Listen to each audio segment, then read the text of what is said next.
In today's video, I'm going to teach you how to bulk unmute muted emails in Gmail.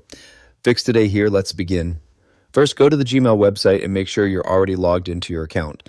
Once you're inside your inbox, move to the top of the screen and click into the search mail bar. Type is muted into the search box, making sure you include the colon with no spaces.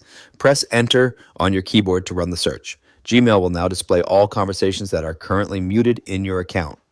If you want to unmute all of those muted emails at once, click the checkbox in the upper left-hand corner of the inbox to select all visible conversations. This will highlight every muted thread shown on the page.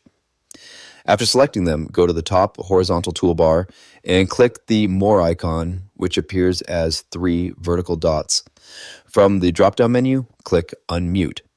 Once the action is complete, you'll see a confirmation message in the lower left-hand corner of the screen, and this confirms that the selected conversations that have been successfully unmuted and will now return to your inbox when new replies arrive.